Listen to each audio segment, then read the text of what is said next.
ꯑꯩꯒꯤ ꯌꯨꯇ꯭ꯌꯨꯕ ꯑꯁꯤꯕꯨ ꯁꯕꯁꯀ꯭ꯔꯥꯏꯕ ꯇꯧꯕꯤꯔꯤꯕ ꯅꯨꯡꯁꯤꯔꯕ ꯏꯆꯤꯟ ꯏꯅꯥꯎꯁꯤꯡ ꯑꯃꯁꯨꯡ ꯚꯤꯗꯤꯑꯣ ꯑꯁꯤꯕꯨ ꯌꯦꯡꯕꯤꯔꯤꯕ ꯏꯆꯤꯟ ꯏꯅꯥꯎ ꯄꯨꯝꯅꯃꯛꯄꯨ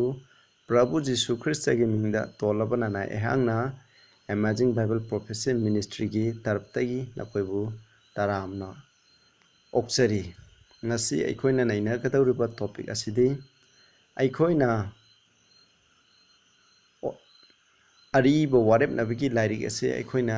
ꯏꯟꯕ ꯗꯔꯀꯥꯔ ꯂꯩꯇ꯭ꯔꯕ꯭ꯔꯥ? ꯑꯅꯧꯕ ꯂꯥꯏꯔꯤꯛ ꯈꯛꯇꯪ ꯑꯁꯤ ꯑꯅꯧꯕ ꯇꯦꯁꯇꯥꯃꯦꯟꯒꯤ ꯅ꯭ꯌꯨ ꯇꯦꯁꯇꯥꯃꯦꯟꯒꯤ ꯕꯥꯏꯕꯜꯅ ꯍꯥꯏꯕꯁꯤ ꯈꯛꯇꯪ ꯏꯟꯒꯗꯕ꯭ꯔꯥ ꯍꯥꯏꯕ ꯑꯁꯤꯒꯤ ꯃꯔꯝꯗꯅꯤ ꯏꯆꯤꯟꯅꯥꯎꯁꯥ ꯃꯁꯤꯒꯤ ꯇꯣꯄꯤꯛꯁꯦ ꯌꯥꯝꯅ ꯃꯔꯨ ꯑꯣꯏ꯫ ꯑꯩꯈꯣꯏꯅ ꯕꯥꯏꯕꯜꯗꯒꯤ ꯑꯩꯈꯣꯏꯅ ꯅꯩꯅꯔꯒ ꯃꯁꯤ ꯀꯗꯥꯏ ꯐꯥꯎꯕ ꯆꯨꯝꯃꯤ ꯍꯥꯏꯕꯗꯨ ꯑꯩꯈꯣꯏꯅ ꯅꯩꯅꯃꯤꯟꯅꯁꯤ꯫ ꯑꯍꯥꯟꯕꯗ ꯑꯩꯈꯣꯏꯅ ꯏꯁꯣꯔꯗꯒꯤ ꯊꯧꯖꯥꯟ ꯅꯤꯖꯁꯤ꯫ ꯁꯔꯒꯗ ꯂꯩꯕ ꯌꯥꯝꯅ ꯃꯤꯅꯨꯡꯁꯤ ꯆꯥꯎꯕ ꯏꯄꯥ ꯏꯁꯣꯔ ꯉꯥꯛꯄ ꯍꯥꯏꯅꯤꯡꯉꯥꯏ ꯂꯩꯇꯅ ꯊꯥꯒꯠꯆꯔꯤ꯫ ꯉꯁꯤꯒꯤ ꯄꯨꯡꯐꯝ ꯑꯁꯤꯗ ꯏꯄꯥ ꯏꯁꯣꯔ ꯑꯩꯈꯣꯏꯅ ꯑꯣꯜ ꯇꯦꯁꯇꯥꯃꯦꯟ ꯍꯧꯖꯤꯛ ꯅꯩꯅꯕ ꯗꯔꯀꯥꯔ ꯂꯩꯇ꯭ꯔꯕ꯭ꯔꯥ? ꯑꯗꯨꯒ ꯅ꯭ꯌꯨ ꯇꯦꯁꯇꯥꯃꯦꯟꯅ ꯇꯥꯛꯄꯤ ꯇꯝꯕꯤꯔꯤꯕ ꯑꯁꯤ ꯈꯛꯇꯪ ꯑꯩꯈꯣꯏꯅ ꯏꯟꯒꯗꯕ꯭ꯔꯥ ꯍꯥꯏꯕ ꯑꯁꯤꯒꯤ ꯃꯔꯝꯗ ꯇꯣꯜꯂꯕꯅꯅꯦ ꯑꯩꯍꯥꯛꯅ ꯅꯍꯥꯛꯀꯤ ꯕꯥꯏꯕꯜꯗꯒꯤ ꯈꯔ ꯅꯩꯅꯖꯒꯗꯧꯔꯤ꯫ ꯑꯩꯅ ꯉꯥꯡꯕ ꯈꯨꯗꯤꯡꯃꯛ ꯅꯍꯥꯛꯀꯤ ꯑꯅꯤꯡꯕꯒꯤ ꯃꯇꯨꯡ ꯏꯟꯅ ꯊꯋꯥꯏꯅ ꯆꯤꯡꯕꯤꯕꯒꯤ ꯃꯇꯨꯡ ꯏꯟꯅ ꯉꯥꯡꯕ ꯑꯣꯏꯍꯟꯕꯤꯌꯨ꯫ ꯏꯁꯥꯒꯤ ꯋꯥꯍꯩ ꯋꯥꯇꯥ ꯏꯁꯥꯒꯤ ꯑꯅꯤꯡꯕ ꯋꯥꯈꯜꯂꯣꯟ ꯑꯗꯨ ꯀꯔꯤꯁꯨ ꯁꯤꯟꯅꯍꯟꯕꯤꯒꯅꯨ ꯏꯄꯥ ꯏꯁꯣꯔ꯫ ꯇꯥꯒꯗꯧꯔꯤꯕ ꯏꯆꯤꯟ ꯏꯅꯥꯎ ꯈꯨꯗꯤꯡꯃꯛꯇꯁꯨ ꯅꯍꯥꯛꯀꯤ ꯊꯋꯥꯏ ꯑꯁꯦꯡꯕꯅ ꯆꯤꯡꯕꯤꯗꯨꯅ ꯃꯈꯣꯏꯕꯨ ꯅꯍꯥꯛꯀꯤ ꯑꯁꯦꯡꯕ ꯑꯆꯨꯝꯕ ꯑꯗꯨꯗ ꯂꯝꯖꯤꯡꯕ ꯉꯝꯕ ꯍꯥꯏꯕꯗꯨ ꯑꯣꯏꯍꯟꯕꯤꯌꯨ꯫ ꯍꯧꯕꯗꯒꯤꯅ ꯂꯣꯏ ꯐꯥꯎꯕ ꯅꯍꯥꯛꯅ ꯆꯤꯡꯕꯤꯌꯨ꯫ ꯄ꯭ꯔꯚꯨ ꯖꯤꯁꯨ ꯈ꯭ꯔꯤꯁꯇꯒꯤ ꯃꯤꯡꯗ ꯈꯨꯔꯨꯝꯖꯔꯤ, ꯑꯃꯦꯟ꯫ ꯑꯩꯈꯣꯏꯅ ꯌꯦꯡꯃꯤꯟꯅꯁꯦ꯫ ꯍꯧꯖꯤꯛ ꯑꯌꯥꯝꯕ ꯑꯩꯈꯣꯏꯅ ꯀꯔꯤꯒꯨꯝꯕ ꯇꯤꯆꯤꯡ ꯑꯃꯒꯤ ꯃꯔꯝꯗ ꯍꯦꯛꯇ ꯍꯥꯏꯕ ꯃꯇꯝꯗ ꯑꯩꯈꯣꯏꯒꯤ ꯄ꯭ꯔꯣꯇꯦꯁꯇꯥꯟ ꯂꯩꯔꯤꯕ ꯏꯆꯤꯟ ꯏꯅꯥꯎꯁꯤꯡꯅ ꯍꯥꯏ ꯍꯧꯖꯤꯛꯇꯤ ꯑꯅꯧꯕ ꯋꯥꯔꯦꯞꯅꯕꯒꯤ ꯃꯇꯝꯅꯤ, ꯑꯗꯨꯅ ꯑꯔꯤꯕ ꯋꯥꯔꯦꯞꯅꯕꯒꯤ ꯃꯇꯝꯗꯤ ꯂꯣꯏꯈ꯭ꯔꯦ, ꯑꯗꯨꯅ ꯑꯩꯈꯣꯏꯗꯤ ꯍꯧꯖꯤꯛ ꯑꯅꯧꯕ ꯋꯥꯔꯦꯞꯅꯕ ꯑꯁꯤꯅ ꯍꯥꯏꯕ ꯅ꯭ꯌꯨ ꯇꯦꯁꯇꯥꯃꯦꯟ ꯑꯁꯤꯅ ꯍꯥꯏꯕ ꯑꯗꯨ ꯈꯛꯇꯪ ꯏꯟꯒꯗꯕꯅꯤ ꯍꯥꯏꯅ ꯃꯈꯣꯏꯅ ꯍꯥꯏꯔꯤ꯫ ꯃꯁꯤ ꯀꯌꯥꯝ ꯆꯨꯝꯕꯅꯣ ꯍꯥꯏꯕꯗꯨ ꯑꯩꯈꯣꯏꯅ ꯕꯥꯏꯕꯜꯗꯒꯤ ꯌꯦꯡꯁꯤ꯫ ꯍꯣꯜ ꯕꯥꯏꯕꯜ ꯑꯁꯤ ꯑꯩꯈꯣꯏꯅ ꯗꯔꯀꯥꯔ ꯂꯩ ꯍꯥꯏꯕꯁꯦ ꯑꯩꯈꯣꯏꯅ ꯈꯪꯃꯤꯟꯅꯁꯤ꯫ ꯑꯩꯈꯣꯏꯅ ꯌꯦꯡꯁꯤ ꯄ꯭ꯔꯚꯨ ꯖꯤꯁꯨ ꯈ꯭ꯔꯤꯁꯇꯅ ꯁꯤꯔꯦ, ꯁꯤꯔꯕ ꯃꯇꯨꯡꯗ ꯃꯍꯥꯛꯅ ꯅꯨꯃꯤꯠ ꯍꯨꯝꯅꯤ ꯁꯨꯕꯗ ꯍꯤꯡꯀꯠꯂꯤ꯫ ꯍꯤꯡꯀꯠꯄ ꯃꯇꯝꯗ ꯍꯤꯡꯀꯠꯈꯤ, ꯑꯗꯨꯕꯨ ꯃꯈꯣꯏꯒꯤ ꯁꯦꯕꯣꯛꯁꯤꯡꯅ ꯄ꯭ꯔꯚꯨ ꯖꯤꯁꯨ ꯈ꯭ꯔꯤꯁꯇꯅ ꯁꯤꯕꯒꯤꯗꯃꯛ ꯌꯥꯝꯅ ꯊꯋꯥꯏ ꯋꯥꯅ ꯃꯈꯣꯏꯅ ꯖꯦꯔꯨꯁꯥꯂꯦꯝꯗꯒꯤ ꯏꯃꯥꯎꯁ ꯍꯥꯏꯔꯤꯕ ꯚꯤꯂꯦꯖ ꯑꯁꯤꯒꯤ ꯂꯝꯕꯤꯗ ꯃꯈꯣꯏꯒꯤ ꯁꯦꯕꯣꯛ ꯑꯅꯤ ꯋꯥꯔꯤ ꯁꯥꯟꯅꯗꯨꯅ ꯆꯠꯂꯤ꯫ ꯑꯗꯨ ꯃꯇꯝꯗ ꯖꯤꯁꯨ ꯈ꯭ꯔꯤꯁꯇꯅ ꯃꯈꯣꯏꯒꯤ ꯃꯇꯨꯡꯗ ꯏꯟꯅꯔꯒ ꯀꯔꯤ ꯋꯥꯔꯤ ꯁꯥꯕꯤꯒꯦ ꯍꯥꯏꯕꯗꯨꯒꯤ ꯃꯔꯝꯗ ꯑꯩꯈꯣꯏꯅ ꯄꯥꯃꯤꯟꯅꯁꯤ꯫ ꯂꯨꯛ 24ꯒꯤ 27, 44 to 46 ꯑꯁꯤ ꯑꯩꯈꯣꯏꯅ ꯄꯥꯃꯤꯟꯅꯁꯤ꯫ ꯑꯍꯥꯟꯕꯗ 27ꯗ ꯑꯗꯨꯒ ꯄ꯭ꯔꯚꯨ ꯖꯤꯁꯨ ꯈ꯭ꯔꯤꯁꯇꯅ ꯃꯈꯣꯏꯗ ꯍꯥꯏꯕꯅꯤꯀꯣ, ꯃꯈꯣꯏꯗ ꯕꯥꯏꯕꯜꯒꯤ ꯋꯥꯔꯤꯗ ꯇꯥꯛꯄꯤ ꯇꯝꯕꯤ, ꯑꯩ ꯌꯥꯝ ꯆꯠꯂꯔꯣꯏꯒꯦ꯫ ꯑꯦꯟ ꯕꯤꯒꯤꯅꯤꯡ ꯑꯦꯠ ꯃꯣꯖꯦꯁꯇꯒꯤ ꯍꯧꯔꯒ, ꯍꯥꯏꯗꯤ ꯃꯣꯁꯦꯁꯇꯒꯤ ꯍꯧꯕ ꯍꯥꯏꯕꯗꯤ ꯃꯣꯁꯦꯁꯅ ꯏꯔꯝꯕ ꯂꯥꯏꯔꯤꯛꯁꯤꯡ ꯖꯦꯅꯦꯁꯤꯁ, ꯑꯦꯛꯁꯣꯗꯁ, ꯂꯤꯚꯤꯇꯤꯀꯁ, ꯅꯝꯕꯔ, ꯗ꯭ꯌꯨꯇꯔꯣꯅꯣꯃꯤ ꯍꯥꯏꯔꯤꯕ ꯂꯥꯏꯔꯤꯛꯁꯤꯡ ꯑꯗꯨꯗꯒꯤ ꯃꯍꯥꯛꯅ ꯍꯧꯔꯒ ꯑꯦꯟ ꯑꯣꯜ ꯗ ꯄ꯭ꯔꯣꯐꯦꯠꯁ ꯃꯥꯏꯆꯧꯁꯤꯡꯅ he expounded unto them in all the scripture the things concerning himself. ꯑꯗꯨꯒ ꯃꯥꯏꯆꯧꯁꯤꯡ ꯍꯥꯏꯕꯒꯤ ꯑꯔꯊꯗꯤ ꯃꯥꯏꯆꯧꯁꯤꯡꯅ ꯏꯔꯝꯕ ꯂꯥꯏꯔꯤꯛꯁꯤꯡ, ꯍꯥꯏꯗꯤ ꯑꯩꯈꯣꯏꯅ ꯑꯣꯜ ꯇꯦꯁꯇꯥꯃꯦꯟꯅꯤ ꯃꯁꯤꯗ ꯃꯔꯨꯑꯣꯏꯅ ꯄꯜꯂꯤꯕꯁꯦ, ꯍꯥꯏꯗꯤ ꯑꯥꯏꯖꯤꯌꯥ, ꯖꯦꯔꯦꯃꯥꯌꯥ, ꯗꯥꯅꯤꯌꯦꯜ, ꯏꯖꯤꯀꯦꯜ, ꯑꯃꯣꯁ ꯂꯩꯔꯦ ꯃꯥꯏꯅꯔ ꯄ꯭ꯔꯣꯐꯦꯠꯁꯤꯡ ꯑꯗꯩ ꯃꯦꯖꯔ ꯄ꯭ꯔꯣꯐꯦꯠꯁꯤꯡ ꯃꯥꯏꯆꯧꯁꯤꯡꯅ ꯏꯔꯝꯕꯁꯤꯡ ꯑꯗꯣ ꯃꯗꯨꯗ ꯀꯅꯥꯒꯤ ꯃꯔꯝꯗ, ꯃꯍꯥꯛꯀꯤ ꯃꯔꯝꯗ ꯏꯕ ꯍꯤꯔꯝꯁꯤꯡ ꯑꯗꯨꯒꯤ ꯃꯔꯝꯗ ꯃꯍꯥꯛꯅ ꯁꯟꯗꯣꯛꯅ ꯇꯥꯛꯂꯝꯃꯤ꯫ ꯃꯍꯥꯛꯅ ꯄꯣꯛꯀꯅꯤ, ꯃꯍꯥꯛꯅ ꯁꯤꯒꯅꯤ, ꯍꯨꯝꯅꯤ ꯁꯨꯕꯗ ꯍꯤꯡꯀꯠꯀꯅꯤ ꯍꯥꯏꯕꯗꯣ ꯑꯗꯨꯒꯤ ꯃꯔꯝꯗ ꯃꯍꯥꯛꯅ ꯃꯈꯣꯏꯗ ꯐꯖꯅ ꯚꯥꯞ ꯇꯥꯅ ꯇꯥꯛꯄꯤ ꯇꯝꯕꯤꯔꯝꯃꯤ꯫ ꯃꯈꯣꯏꯒꯤ ꯆꯠꯅꯕ ꯃꯇꯝꯗ ꯑꯃꯨꯛ ꯑꯗꯨꯒꯤ ꯃꯇꯨꯡꯗ ꯆꯠꯈ꯭ꯔꯦ, ꯃꯈꯣꯏꯅ ꯄ꯭ꯔꯚꯨꯅ ꯃꯈꯣꯏꯗ ꯇꯥꯛꯄꯤ ꯇꯝꯕꯤꯔꯝꯃꯤ ꯍꯥꯏꯕꯁꯦ ꯈꯪꯉꯦ꯫ ꯈꯪꯕ ꯃꯇꯝꯗ ꯑꯃꯨꯛ ꯃꯈꯣꯏꯅ ꯊꯨꯡꯂꯕ ꯃꯇꯝꯗ ꯑꯃꯨꯛ ꯃꯈꯣꯏ ꯃꯌꯥꯝ ꯇꯤꯟꯕ ꯃꯇꯝꯗ ꯄ꯭ꯔꯚꯨ ꯖꯤꯁꯨ ꯈ꯭ꯔꯤꯁꯇꯅ ꯑꯃꯨꯛ ꯀꯔꯤ ꯍꯥꯏꯕ꯭ꯔꯥ ꯑꯃꯨꯛ ꯌꯦꯡꯁꯤ꯫ ꯚꯔꯁ 44ꯗꯀꯣ ꯃꯈꯣꯏ ꯀꯤꯗꯨꯅ ꯂꯩꯕꯅꯤ, ꯖꯤꯁꯨ ꯈ꯭ꯔꯤꯁꯇ ꯍꯤꯡꯀꯠꯈ꯭ꯔꯦ ꯍꯥꯏꯕꯁꯤ ꯃꯈꯣꯏꯅ ꯊꯥꯖꯗꯕꯅꯤ꯫ ꯑꯗꯨ ꯃꯇꯝꯗ ꯃꯍꯥꯛꯅ ꯃꯈꯣꯏꯗ ꯍꯥꯏ, ꯃꯈꯣꯏꯒꯤ ꯃꯔꯛꯇ ꯆꯪꯉꯒ ꯍꯥꯏ, he said unto them, ꯃꯍꯥꯛꯅ ꯃꯍꯥꯛꯀꯤ ꯁꯦꯕꯣꯛꯁꯤꯡꯗ ꯍꯥꯏꯈꯤ, these are the words which I spake unto you while I was yet with you. ꯑꯩꯅ ꯅꯈꯣꯏꯒ ꯂꯩꯃꯤꯟꯅꯔꯤꯉꯩ ꯃꯇꯝꯗ ꯍꯥꯏꯈꯤꯕ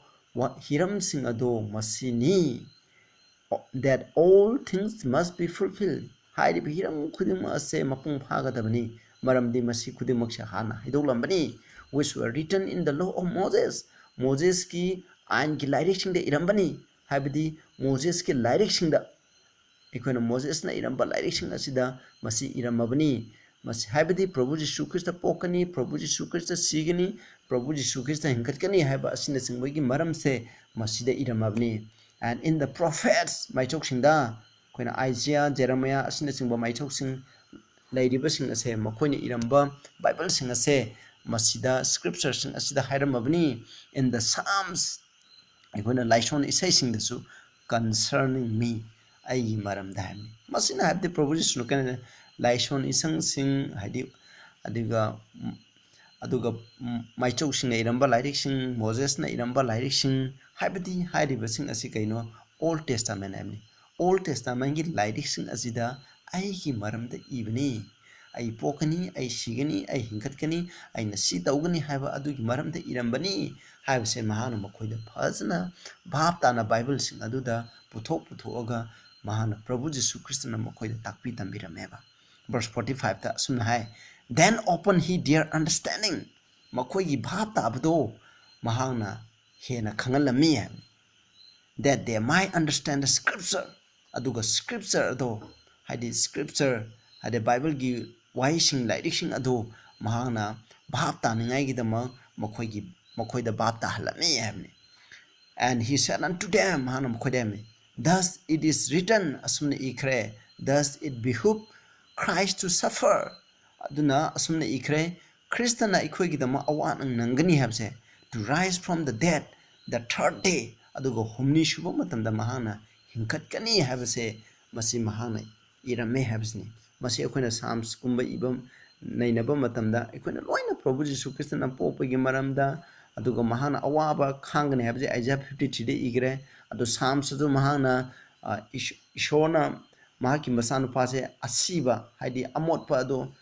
corruption ai du uhalwai corruption ai de keno kana ikoina numit mari ni shuba matam dan mi je pra sire apumbo oleba humni phawde di go ikoina karisu tawdoeba masini aduna Prabhu Jisu masidegi khangmani humni shubde hinka kana abje masi ikoina haibanate aina haibanate masi kana gum mi amtan haibanate Prabhu Jisu Christ gi magi masande gi tholpo wahi ne besnausing masina habse punamo Old Testament gi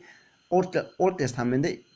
lairiba lairiksing asina Prabhu Jisu Christ gi maramde i habsneba adoi tari akoina masi hojik darkar oibra oidabra habse akoina mu khanga jeba aduga mu yengse John 1 gi 45 da asumna hai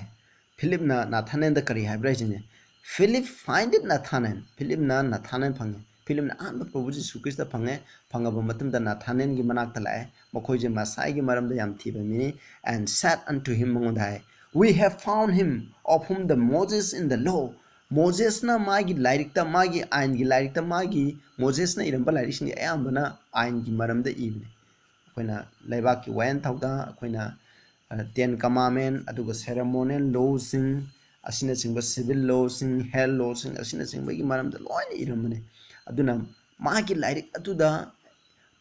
I khraba mahak atu gi maram da ikoi mahak atu ikoi na phange the prophets the maichoksing did right irame Jesus of Nazareth the son of Joseph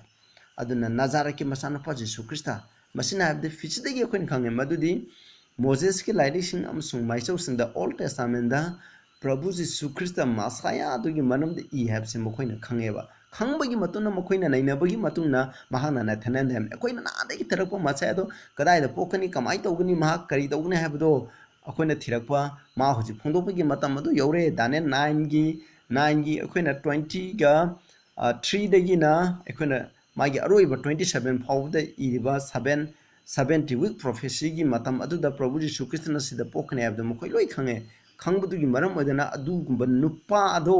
Masaya do Moses ke lairikta maichok sinde ikibdo aikoina phangle habne machine habse snausing machine takpadi karino khanda masidagi jo khoina khang madudi Old Testament gi lairing na Prabhu Jisu Christ gi maram de I habse amu yengsiko John 5 ki 46 ta sida Prabhu Jisu Christ na Jews Prabhu Jisu Christ bu thaja thab Jews sing aduda kari haibra hai chingche for had ye believe Moses na koi Moses na मौसी ना Hiram busing अतो नखोइनि थाजरम लबा हाइबनि नखोइना मौसी बु थाजरम बतारगदि ye would have believed me. Nakoina ibu soidana thajaramgani. Maramdi, for he wrote of me. Maramdi mausina aigi maramda irami. Adu nakoina ai thajadije karigino. Mausi ki larik to thajadabani. Moses ki larik to nakoina thajadabani. Aduna Moses na haibado Moses pu nakoina thajadabagini. Maramdi Moses na kanagi maramda iba. Prabhu Jesu Christa ki maramda i. Haibse Prabhu Jesu Christa masamuna. Haibani isnausing. Aduga akoina amu yengse. John 5:39 da akoi pamina se.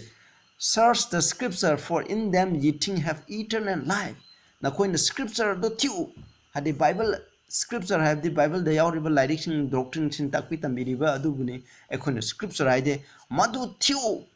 Maramdi maduda nakoina arang kubam phangani. And they are they which testify of me. Masina aigi maramda saki fi hai. Adudi sinawsang akoi khantaminaji. Masida palliba scripture se New Testament la aduga Old Testament la akoi yengminaraseba. Prabhu Jesu Christa gi matamda New Testament se iramra. Ide Prabhu Jesu Christa siraba matungda mana hinkalaba matungda chakraba matungda magi seboksine isoga pau sandoba matungda maduda kaina thangda mokoina ibneba. 4th century AD da masi New Testament even. Adubu Prabhu Jesu Christa hai search the scripture hai. Scripture do tiu hai. Adudi manas da paliba scripture je kaino Old Testament hai. Maramdi Old Testament do tiu madudi maduda piriba pautaksing adu nakoina inba tarakde arang khubum phangani hai. Musina hai bidiko. Aduga haiba Old Testament asina aigi maramda sakhi pi hai. Adu tadi Prabhu Jesu Christa ki maramda sakhi piriba aikoina Old Testament asibu aikoina reject tawgadra. Aikoibu arang khubum pihanba piba ngamba Old Testament gi lyric sing asibu aikoina kari ki damak reject tawgaduribno sini chinaw sing koina reject tawbam thokte masina takpa khudimuk to aikoina inbam to I haibasine ba Old Testament gi New Testament gi karisu khena balaite New Testament ayamba Old Testament dagi ko iramba sing adu dagi ayamba lawtholaga ibne Pokogi aduga Old Testament prophesy tawamba sing adu New Testament fulfill oirena ibang aktani maduna Prabhu Jesu Christa maigi punsida mana thabak khiram khudingda thabama tawba matana ngasidi hairiba Bible do thungle mana hairido maramdi karigno mana tawgada khudimo to hana Bible da iramme havni duga mu yengse akoina 2 Timothy 3:16 it is all familiar text masi loina khoi mam khangnar bu waphamne masida hai all scripture is given by the inspiration of God aduna Bible gi laidi khudingmak ase Ishorna thawai hapagi irambani is profitable for doctrine masina dharma gi poktaki damak loin kane for reproof ekoina warak watem naba for correction tum thong naba gi damak for instruction in righteousness matau karamna ekoi dharma semba punsi ma hingatage haiba poktaki damang masi kane adoi tari masina hardi snapsa ekoi yingthamna si all scripture haibni masina haibdi New Testament aduga Old Testament da yauriba lyric humputharu ase masi kanana ibneba ishor gi thawai hapagi ibani hai adoi tare masi loina kana hai ni snausa aduna kana min Old Testament di matam loikre haibai athadi masi ishona thawai hapagi ibanate hai libraba madu arantani ko snausing maramdi karigino haiba matam da Bible khudimokse ekoina Holy Bible hai Holy Bible hai se Old Testament khatana Holy Bible oibe Old Testament yaudana New Testament Holy Bible oibe ade aduga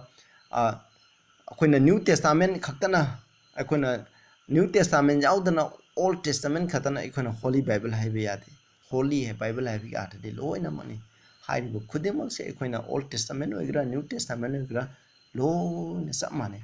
ishori samana ba ishoni Ishor gi lamcha sajo hongba leite mahana tawgi bu kudimo hongba leite Malachi 3:6 dai I the Lord sends not hai aduga ekone Hebrew 13 da ju haibni ai text di sapchana hai haidre no khoi screen da yengbiro I have ke Jesus Christ is same yesterday today and forever have the Prabhu Jesu Christ je haukiba matam da ju mahak leirame henko Old Testament gi matam da ju pautak pi diba Moses ka wari sariba lairiba kodama to pillar of cloud ki marum da lairiba yathang pi da na tawriba kodama do Prabhu Jesu Christ ne Old Testament gi matam da ju mahak lai New Testament gi matam da ju mahak lai he is living God he is the same God and he is not changed at all makti kedung do hongde habisne adu tare khone huji yengase kari dama khona protestant gi church kangbu kharana old testament da takpi tambi khraba haide ekhoibu prabhu jisu krista gi machin haigaba old testament gi scriptures singa se thibasna ekhoi arang khubum phangan bangamgani new testament gi bible paraga ekhona arang khubum gi lambi khangbagumna old testament gi lambi singa se paraga chu ekhona arang khubum ase irai laina phangbangam ni arang khubum gi plan ase old testament gi na ama new testament gi na ama leibana ti samane aduna punamak se chamane abraham ishona kamai to kanbi ki koina romans chapter 4 de ibduna abraham na kamai na thajab phangki kamai na mahana dharma semba phangki mana kamai na thajab gi mapa kaudibno haiba mahana phangki ba dharma semba mahapu kamai na ishona kanbi ki ba haibdo old testament na su yawi new testament yawi masi khudimak se chamane abraham gi case nang agi chamana ba case ne aduna ikoi yenga sikari gi da ma koina protestant gi lusing basing old testament di darka laitre khoi new testament gi matam dani haina hekta kari gum doctrine amagi maram da ngam matam da mkhoi na hairip se kari gi no ha aikoi yeng si go ai khoina khara yeng mene se han bada masi mkhoi na sumaina tawri ba haibti mkhoi na taseng bagi di mkhoi na loina old testament reject tawbudi nate mkhoi gi church ki doctrine sing aduna chana ba mkhoi gi bible gi verse sing ado adudi mkhoi na adum sinagani adugo mkhoi na yada ba mkhoi na takpi tambi da ba doctrine aduga mari leina ba hiram sing adudi kanadre na mkhoi na langthokani mkhoi gi sweet mkhoi masai gi ning ba pam gi matuina takpi riba mine semba doctrine sing adugi matuina takpi ribdo adugumba ga sweet tawba bible gi text sing adudi mkhoi na quote tawgane ba aduna tabangai di mkhoi na quote tawroi masini ekhone yengse hanban number 1 maram they want to avoid the law mkhoi na old testament de kaino old testament de yaw khiba law je mkhoi na thausa deba mkhoi na masiko law se mkhoi na cross prabhu jisu krishna siba matam da law se loigre हायबा मरमदी करिगिनो हायबा मतंदा मखोइना मसे लोजे मखोइना हुजिकी मतंदा मखोइना लोंगा फजे ngमोय हायना खनबा असिननेबा होय लोंगा फदे कोइ इसागी पांगना सुंगाम नमोय लोंगा पोय खोइना ngमम तारदे प्रभु जिसु ख्रिस्ट लामोय ngak pangam da mak प्रभु जिसु ख्रिस्ट लाकनी अदुगा प्रभु जिसु ख्रिस्ट ना ला कांदा खोइदा ग्रेस पिबिरगा महांगना महाकी शक्ति gi mapana खोइना लो से ngaga पाब्याव दो पुनसि दो हिंगनबा ngambनेबा अदुना मोइना हाबदि लोजे दरका लेतरेसिनी मखोइना हाबजे मसी अपोइंट तौनगाई गी दम मसीना अचौबा मरम अबनेबा मखोइना प्रभु जिसु ख्रिस्ट थाजरो अदुइदि यालेसिनी अखोइना हुजि हाइजे ग्रेस अखोइना ईश्वरगी थौजान अखोइगी ईश्वरगी नुंसिबा लैरदि यारेसिनी अदुबु ईश्वरगी थौजान अमसुं ईश्वरगी नुंसिबा असे ईश्वरगी वायन जाथं यावदनदि नुंसिबा लैते ईश्वरगी वायन जाथं यावदनदि ग्रेस लैते ग्रेस लैबगी दम वायन जाथं लैबनि वायन जाथं लैबगी दम ग्रेस लैबनि वायन जाथं लैबगी दम नुंसिबा लैबनि नुंसिबा लैबगी दम अखोइना वायन जाथं असि लैबनेबा मखोइजे अमना अमगी मखा पोनै हाबजे अखोइना कावगुमसिबा पुनमक प्रभु जिसु ख्रिस्टगी मपाननी हाबजिनेबा अदुना अखोइना यंगसे अखोइना मसे 1 John 5:3 द जोय नुंसिबगा लोगा कमाय मरि लैने हाबजे अखोइना नखोइ पाबिरो स्क्रीन द यंगबिरो अखोइना ईश्वर नुंसि हाय तरगदि ईश्वरगी याथं सिंग से ngaकनि हाबनि Apostle John even mase aduga man haiko and his commandments are not grievous hadi grievous habi athadi hard habini hadi aruba ikhona ngakpangam dabdo natti habini khona nungsiba laidi shogi wanda ta ngakpangam ngoni habini aduna nungsiba habsi ga wanda ta habsi ga matang khuding de samine roman 13 ge 10 da haise masida jo hai aduna nungsiba na magi karo le kai da karisu asaw phatta ba thabak tawde maram aduna nungsiba asina wanda tang buthungali hai Love is the fulfilling of the law habsine aduna law habse karina nungsiba habsi ga law ase mari lene nungsiba laitraba law lairaba nungsiba laire habsine akoina ishon nungsi habse kamaina utkani haba matamda aikoina law nga akang utkaneba adu law nga pa habse kaino masina ishobu nungsi habdu ulle habse masina aduga romans 6 ki 1 da suko adu what shall we say then akoi kari haigini shall we continue in sin that grace may abound aikoina पाप याम लेदिंग एखोइदा थौजान इशोना मरांग काइना पिबिरे है अदुदि थौजान दो मरांग काइना लेनिंगाई गी दम एखोइ पाप तौसिरा हाइबना पोल ना हाइबनि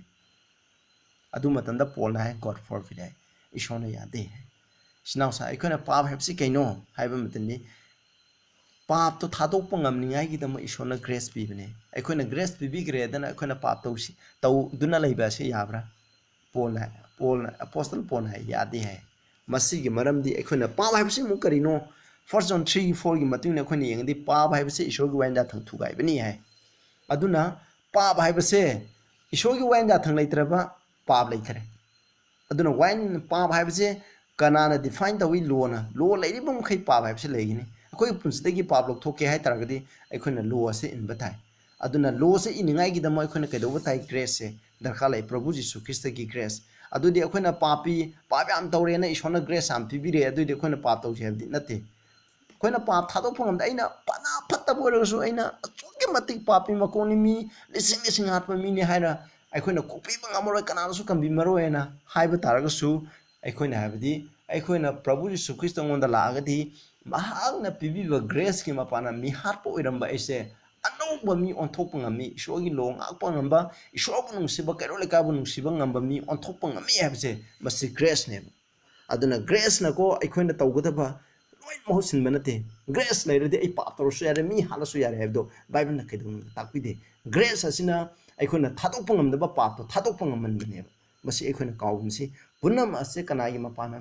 प्रभु जीसु ख्रिस्त की मपाना ने सिनाउसा अदुना ने मसिना को मीना अखोयना पापसु तौनिंगबा ख्रिस्तान जु ओइनिंगबा अदुम मिहातपजु ओइनिंगबा मितु लानिंगबजु अदुम ओइनिंगबा दुगा अखोय सर्गजु चनिंगबा अदुना मरम ओइदुना ने मिसिना लो से दरकार लेते कोई प्रभु जीसु ख्रिस्त ngond थाजरदि यारेना हाइबनि अखोयना थाजरगा लो मांगन बया याब्रा थाजरगा पाप तौबा याब्रा हाइबसे बाइबल द कैदोन सु यादबनि सिनाउसा तसेना प्रभु जीसु ख्रिस्त थाजरगदि खोयना पाप थादोखनी अखोयना प्रभु जीसु ख्रिस्त बु नुसिगनी महां नुसिबा लेत्रगदि महांना पिबिबा ग्रेस की थौदंगी मपाना अखोय लोइना हाइबसे इनबा ngangani मसिनेबा नंबर 1 अदुगा नंबर 2 दा मखोयना तसेंगनदि ईश्वरगी लो से मखोयना याथैसे करिगिनो लो जे क्रॉस त पुगरे हाइजे मधु नती हेंको अखोयना हुजी येंगसे अखोय मी हातपा याब्रा हुजे अखोय प्रभु जीसु ख्रिस्ट ना क्रॉस सिबिग्रे लोइन आइगे पापुग्रे अइना तौगदब लोइन क्रॉस त फुलफिल होग्रे इट इज डन हाइख्रे हना इट इज डन हाइबसे अइना तौगदब मखैदो लोइन प्रभु जीसु ख्रिस्ट ना तौबिख्रे हाइब नते अदो मसिदा मीनसु लाना है अदुदी प्रभु जीसु ख्रिस्ट ना आइगिदम क्रॉस सिबिग्रे अखोयना पुगदा पाप की दंदी खुदिम लोइन पुबिख्रे अदुना अखोय अरांग खुबुमदो प्रभु जीसु ख्रिस्ट ना क्रॉस त पिबिरे अदोय तारागदी लोइन तौबिख्रबने अखोय हुजि मी हातसे याब्राबा खोय मी हालजु सरगा सकने हाबि याब्रा हायरकनी यादे हरकनी अखोय लाइमुटी खुरमबा यारिब्रा यादे हरकनी ईश्वर की मिंग अरेमदा प्रभु जीसु ख्रिस्त की मिंगे फागी सोगाय तौबदा अरेमदा पंसे हाबि याब्रा हाइजे यादे हरकनी इमा इपा ना हाबि लोइदमनी इमा इपा पिज पिथल लोइदमनी इमा इपा जे फुगदमनी हातदमनी मसी याब्रा हाइजे हंगजेबा हुजि लोय हंगे पास्टर दुसिंगबा सिंगदा हंगजेबा यादे हरकनी अदुगी मीगी मपो हुरांबा याब्रा यादे हरकनी मीगी नुपीदो लौबा याब्रा है यादे हरकनी मीगी मपो मरम कलकबा याब्रा है यादे हरकनी हको मी हातपा याब्रा यादे हरकनी मसी खुदिमकसे लोय यादे हरकनी अदुगा मखोइना लोइख्रे हाइबा अमदि करिनो हाइमतना अदुइ तादि अतै याथंग मापल अमदुरुंदी लोइना यादरे अदुदि सबात जो खैना ngak po दरकार लेब्रा मखोइ हरकनी सबाति लोइख्रे सिनाउसा सभा लोइख्रेदि लोइना अतैजु लोइ लोइख्रे जेम्स 2 की 10 दा हाइबो कनागुमना ईश्वरगी वाइन जाथंग अम थुगारदी लोइ थुगाइबगा माने हाइबो मखोइना पामबसि करिनो सबाचे मीना सेंबा हेंको मियोइबना सेंबा नुमाइजि नुमित हाइबसिना मसी ईश्वरना जु काय खनबद नुमाइजि नुमितसे मसी ngakpa पामे ईश्वरना पिबिबा सबात असे मखोइना लक्थोपा पामे मदुगिदम क्रॉस लोइख्रे हैना मखोइना हाइदिबने एक्सोडस 20 की 8 to 11 हाइबसे सबानो मिसेना ngao हाइरबा नुमित तरुनी नखोइ सुबगं सुगदमनी अदुगा तरेनि सुबा सिद पोथागदमनी नखोइ इमुंगदा लेरिबा मिनाइ नुपा नुपि सासा लेरिबा खुदिमसे मसी थबक सुबा यादे नखोइगी युमलोनबा नखोइ लमलाम मी लेरगसु नखोइ सोनबा यादे मरमदि तरेनि सुबा नुमित ईश्वरना पोथाय अदुगा ईश्वरनासु बोरपी ईश्वरनासु सेंदोकपी हाइबनी ईश्वरना नुमित तरेनि गी मनुंगदा ईश्वरना बोरपीबा नुमितसे ईश्वरना आइना बोरपीबा नुमितसे 7 डे नेबा मसी कक्तनी मखोइना यादे करिगिनो खंगदे इचनाउसं नखोइजु खनबिउ करिगिनो हाइबसे ईश्वरना सेंबिबा नुमित सबात असे मसी कक्तने मसीना मरम ओइदुना मिसिना हाइबने क्रॉस ता लो लोइख्रे पुख्रेना मदु अरानमने को मसीना नंबर 2 रीजन ने अदुगा मार्क 2 की 27-20 हाइथाय जीसु ख्रिस्त प्रभु जीसु ख्रिस्त ना है सबात हाइबसे मी की दमक सेंबने हेंको not meant for the sabbath हेंको अदुना मियोय बजे साबात की दमक सेंबा नते अदुगा मी की दमक साबात से इकोई की दमक सेंबने है मसीना है साबात थुगाइबगा मी की पुंसी कनबगा कनाने है मरु होय है मतंदा मी की पुंसी कनबा है साबात की है मरु होय है मियोय बिगी दमक अखोने साबात से सेंबीबने है कौनो wherefore the son of man is lord also of the sabbath अदुना प्रभु जीशु ख्रिस्ट जे साबात की मपुने अदुई तादी प्रभु अखोई साबात की मपु प्रभु जीशु ख्रिस्ट मतुंग इन बतारगदी महान सेंबीबा अखोने साबात नुमित से अखोने इनबगी मथौ तादबरा ताई अदुबु मखोइना हाबजे ओल्ड टेस्टामेंट दरकार लेतरे साबात दरकार लेतरे मसी ज्यूस किनी हाबगी आर्थदि कइनो मखोइना साबात से सिगी महत मियोइबने सेंबा इशोना जो बोर पीदबा नोमाइजि नुमित से मसी इनबा यानंगाई की दमक्तनेबा अदुइदे अखोना कोलोसियंस 2:16-17 दा मोहाय कोइ येंजेको मी कनामतना नखोइबुको साबदा थकपदा अदुगा असेंगबा नुमित अमगी मरमदा अदुगा अनौबा थागी मरमदा अदुगा साबात नुमितसिंगी मरमदा नखोइना वाइन गनु है हेंको मसिदा हाइदिबा पलिबसे येंजेको साबा थकपा मरमदी मखोइ वाइन गनु हॉलिडे की मरमदा वाइन गनु हाइदि मरमदी मसि सेरेमोनियल लो नेबा सेरेमोनियल लो खोइना नेबा अदुगा साबात की मरमदा हाइजु सिदा साबात डेज हाइबने अदु येंचे हाइदिबसिदा पलिबा साबात से करिनो हाइबदा which are a shadow of things to come masida paliba chaba thakpa aduga holiday asengbo numit hairiba new moon hairiba sabade sida palibse which are a shadow of things to come lakadaba adugi hanam mamido hana takpani but the body is of Christ adubu hakchangdi prabhu jesu christani masina type de karino haiba matamda ceremonial laws prabhu jesu christna ikoi gi damak la sibigani हाइबा ceremony की लॉसिंग अदुगा Jews की festival सिंग अखोना 7 festival लै हाइबा सिंग अदुदी अखोना प्रभु जीशु ख्रिस्ट की मरमदा अखोना तौगदब अदुगी मरमदा ngaंगमने अदुदी लोइख्रेमने अदुना अखोना सेरेमोनियल सबात सिदा पलिबा सबात सिदी सेरेमोनियल सबात मांग्रेमने वीकली सबात हाइबा नते वीकली सबाती हप्ताई ओइबा सबात सिदी इशोना बोर पिबिख्रमनी मसिदी मांगदेबा मसिगी मरमदा नखोना येंगदे एगी सरमोनसु लाइख्रमने सेरेमोनियल सबात पार्ट 1 पार्ट 2 मदुदस नखोय पादना येंबिरो अदुगा लेविटिकस 23 हाइबा चैप्टर जे मसिदा पादना पाबिरो 7 फेस्टिवल की मरमदा यावरनी 7 फेस्टिवल की मनुंगदा इशोना शेंगे हाइबा थबकसु सबात हाइबदि पोथाब हाइबने थबक सुबा यादबा मखोयना नुमितसिदा इशोरा मेडिटेट तौदुना सही खुदिंगी लैगदबा पोथागदबा नुमितसिंग अदु यावरिबा हेंको सबात तरे यावरिबा मदुगी मरमदा नखोयना पाबिरो ए सबात का हाइबनी को अद होली कन्वोकेशन अदु हारिबा नुमितसिदा नखोय थबक सुबा यादे अदुना नखोय इशोरा प्रार्थना तौगदबनी असेंगबा इशोगा मिटिन ओइगदबा नुमिनी हाइना पल्लिबा अदुगुम्बा सेरेमोनियल्स इयरली सही गी मनुंगा अदुम सही खुदिंगी हंजन हंजन थोप सही अमदा अमुमुक्तंग थोप मथंग मथंग पास ओवर हाइरु असिना चिंगबा लैरी अदगी लाइरे मोय 7 फेस्टिवल सिंग लैरे अदुगी मनुंगा यावुदो अदुने मसिनी इशोना लोइख्रे हाइदिबी आथदि अदुगा हिब्रू 4 की 9 to 10 neko dear remain there for a rest to the people of God haibni aduna hojik pawu pol na haibni ishogi bi singi damo rest ari pothaba sabanumi ama leiri haibni jiusina saban ngakte for the palibse jiusina thaja dabna maram oidana ishogi pothaba nume se ngakide haibni masida pol na haibse then that for he that is enter into his rest ishogi pothaba nume ta sangiba mahaktuna he also ceased from his own works mama sagi thabakti lepi as God did from his ishona magi leshamba dagi lepi banduna lepi havne aduga number 3 aroib da sasala se number 3 da aduga mokoina mu old testament jade habigi maram di maroina they want to eat all animals including the unclean animal ishona saying there haiba ishona sagno have Leviticus 11 da Deuteronomy 14 da piri basing se sa khudin mo se loin saba pame madugi dam old testament de kana dare atu tawdare na haibne sinaw sa kari gi dam khoina saba yaragadi shona kai gi dam Genesis 7 da aseng ba sa seng da ba sa ina khai je kaino adudi ekhoina khangadabdi saba yada ba je ishoda katpa ya ba sa ma khaido sa oigera uche oigera laidi bu khudin mo to saba ye ishoda katpa sing do ekhoina saba ya de haibse masineba masigi damaktani habje khoina kawgumje masigi maramdu je aina sarmon nam sem grabni hena kopo marong gi damana khoi madu de yengbiro amu yengse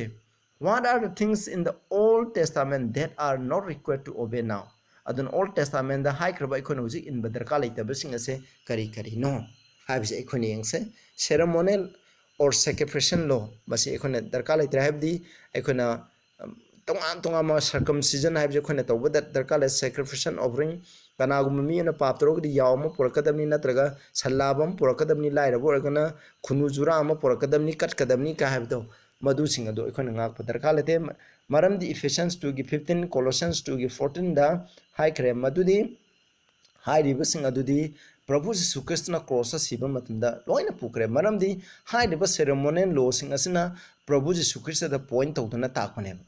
aduna Prabhu Jesu Christ na lakre Prabhu Jesu Christ da fulfill oigramnina aikhoina hojik tawba darka laite maram di aikhoina unkak padarka laite aikhoina hojik sa khoina khoina mai atopa dharma gi misina sa bali tawduna katliba se akhoi huji darka laiter maram di akhoi damak Prabhu Jesu Christ na sebikhre basima akhona en bai darka laitre haibase akhona kaugum seba ani subada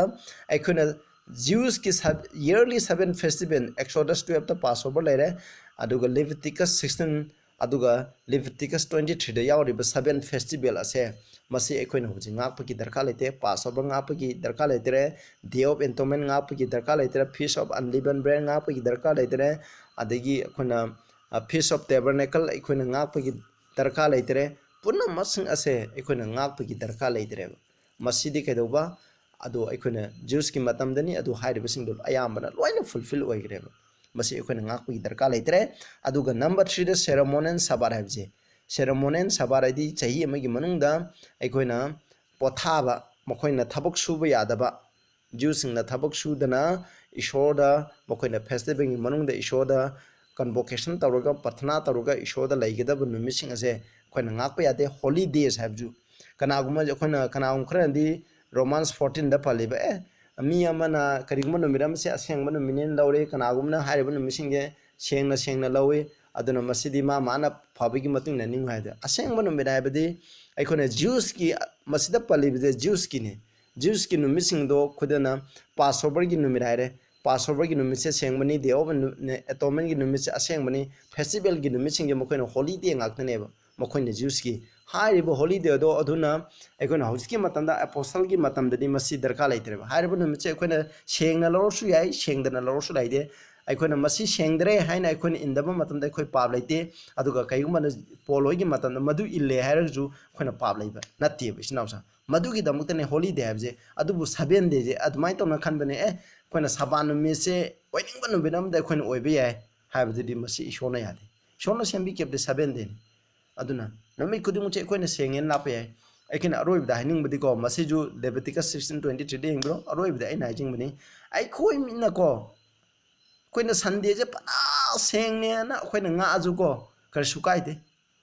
henko adubu ai koina sabat che Sunday je sengne na ngai har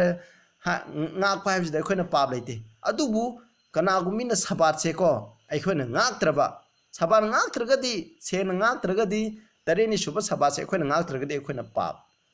lai koina papi neba maramdi isogi wai na tu ga do papi aduga ai koina Sunday numise ai koina ngaktraba sen ngaktraba koina tongba thabak toba masi pap leite maramdi bible da ide sinausa masi ai koina kaubignu sabat thugai di mokai ai papi ni khangna hoi khangdana tawrogadi pap laite adubu khangna bible da simadi lei haje khangna tawroba adudi pame adubu Sunday di aina thugairo aina tawlungba nami tawbu matamda amasiri pap laite maramdi bible na ide habse ekoina khawgumse aduna aroibda aina haningbadi ekoina protection is now na bible Old Testament darka laite habegi maramdi kari guna kana makhoi ya takpi makhoi ki church na takpi tambi ba adugi ona taina ba Old Testament na takpi tambiri bado madu buneba madu do na thaina bonaba matanda mokhana Old Testament darka laitre habneba adu boy khona pa kharba me Luke 24 aduga John khona pa kharba passages sing adugi matung nadi khona Old Testament ase darka lai maramdi hariba asina Prabhu Jesu Christ gi maramda iribne Prabhu Jesu Christ gi maramda iriba lairik sing ase darka laite habsidi masidi aran bani snausa aigi aroiba apaldi khona hari bible na haiba kudimose khoi ilase Prabhu Jesu Christ na siba matamda luai kiba adudi akhona illagumse khoina hoji atai ching adudi lo darka laire Madhu इल्लगा चलसी हाइबसिने नखोइना करिगुम्बा हंगनिंगबा लेरगसु एंगोंदा हंगबिरो अदुगा करिगुम्बा नखोइना अपांबा खंगदे नखोइना any Hiram अमगी मरमदा नखोइना खंगनिंगबा लेरगसु Bible लेगे अखोइ थिदोगा खंगमिनसे हाइबसिना मसे आई अरोइबा अपीलने प्रार्थना तौसे स्वर्गदा लेबे इपा याम थागसरे अखोइना ngasi फजना बाइबल नैनबदगी खंगख्रे मदुदी ओल्ड टेस्टामेंट न्यू टेस्टामेंट लोइना अखोइगी पुंसिदा दरकार लेदबसिदी प्रभु यीशु ख्रिस्ट पॉइंट तौदना ताक सेरेमोनियल सबार अदुगा सेरेमोनियल सैक्रिफिशियल सबार सिन ऑफरिंग सिंग असिना सिंबसिंग असिदी लोइ लोइख्रे मसिदी अखोइना इलुबगी दरकार लेथ्रे हाइबा खंगनिबे अति सितम थागसरे ngasidagisu नाकी बाइबल ना हाइबा खुदिमा इनबा नुपा नुपी हाइबदु ओहनबिउ प्रभु यीशु ख्रिस्ट की मिंदा खुरमजरी आमेन।